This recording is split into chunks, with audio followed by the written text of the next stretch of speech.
बिल्लू एक बिल्ली थी जिसे अंगूर बहुत पसंद थे। उसने अपने घर के पीछे एक अंगूर की बेल लगाई। वो रोज उसकी देखभाल करता था। बिल्लू का सपना था कि उसके अंगूर सबसे मीठे हों। उसके पड़ोस में चुलबुली नाम की एक शरारती गुलेरी रहती थी। चुलबुली ने भी अंगूर की बेल लगाई। उसे बिल्लू की मेहनत देखकर जलन होती थी और वो बिल्लू को हराना चाहती थी। एक दिन चुलबुली ने बिल्लू की बेल के नीचे कांटे रख दिए। बिल्लू ने यह देखा और उसे बहुत बुरा लगा, लेकिन उसने हार नहीं मानी। उसने अपनी बेल का और भी ज्यादा ध्यान रखना शुरू कर दिया। एक दिन बहुत तेज तूफान आया। तूफान में चुलबुली की बेल टूट गई। चुलबुली बहुत उदास हो गई और रोने लगी। ये देखकर बिल्लू को बुरा लगा। उसने बिना सोचे चुलबुली की मदद की। दोनों ने मिलकर टूटी हुई बेल को ठीक किया। कुछ दिनों बाद बिल्लू और चुलबुली दोनों की बेलों पर अंगूर आ गए। इस बार चुलबुली को जलन नहीं हुई, बल्कि उसने बिल्लू की मेहनत की तारीफ की।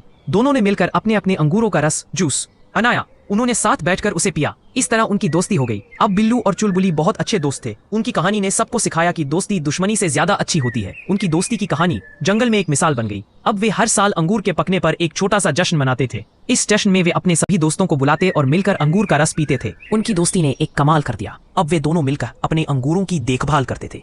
इस बार उनके अंगूर इतने ज्यादा और मीठे थे कि वे खा नहीं पा रहे थे। दोनों ने मिलकर तय किया कि वे इन अंगूरों को बाजार में बेचेंगे। इस तरह वे अपनी मेहनत और दोस्ती का फल बेचने के लिए पहली बार एक साथ बाजार गए।